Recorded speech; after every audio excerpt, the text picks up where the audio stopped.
เช่แต่ยามหาละกันนะนายคุยแบบโปรเซนเลี้ยงก็โดนหน่อยบอกว่าหังเช่งั้นชิกิ10 มินิสเตอร์วิเรียนได้คุยหังนี้อามาดิโกบนาดหังนี้อดุกิดามักตาจับจับสเต็ปอามาคุยเราพันละกันงั้นชิกิโอ้ยได้มาเสียส่วนฉันสิดาไล่บักงักปังอมวยตัวว่าอดุกุมบัดได้กันว่าชาชนไปได้ไปคุยกี่สังกัดชีวิเรียนลุสิงห์สังกัดอะไรกี่ไอ้คุยกี่กบนั้นวันนั้นเลี้ยงวิไรบ้าอีพีมาสิชูอะไรกี่ไอ้คุยกี่สิบไอ้จันเนี่ยไทยบักกุลดิบชูอาศัยมวยฉันได้เส้นที่น้ำตาไหลนั่นนะไงคงนะบอกพระกิจกุยสิงที่ทำพังละบอกพระกิจกุยสิงที่ทำพังนั่นไหลละกันไอ้คุยมีสิ่งก็ขนาดเชี่ยช่วงไอ้คนเนี่ยขนาดเชี่ยช่วงไอ้คนเนี่ยให้งั้นสิที่ไอ้คนเนี่ยยามจำนะการที่คุณบอกแต่ยามกันดิโมคราซีไรต์ะไอ้คนเนี่ยซุ่มนะยันนินดาบักขนาดพงทุกจังให้แบบนี้ security มีอันตรายตัวเราคุยยังไงเอวะงั้นสิคุกินุปีสิงนะ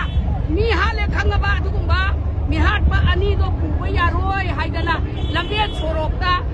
ทำจันนั่นอะไรไปดักน้ำตั้งนะหัวลูกคนเราให้ไปสุ่มอันเดียยานก๊าซพวกแต่ใกล้ตัวเดียวบ้าอะตัวอะไรกันดิคุกินุปีสิงะมณีปุรีมารัมดัมอิรัมดัมอิจฉาที่สิเลเยลโลมีมามาวิ่งคุยชิงชิงะการีเข็นนับเนาะเข็นนับดูสุอันชัดปีก็ดัมเนี่ยเช่น number 1คุยชันมวยจะหังนิ่งเนี่ยบ้าอะตัวก็อิรัมดัมกันเช่นนับเนี่ยอะตัวก็ไอ้คุยเนี่ยอิรัมดัมกันนิ่งสิดี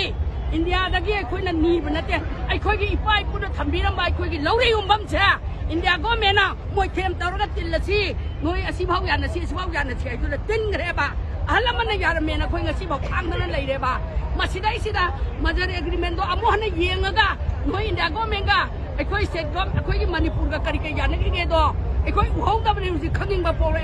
มาดูแต่สวยรำบัดตากันดีอามุกันเนี่ยอินเดียนั่นเองนะคุยหาเนี่ยกี่อิรัมดำมิจฉาที่อีป้ายพูดทำนั่นบ้าเล่าเรื่องบัมเช่อาศัยไอ้คุยเล็บเสระแก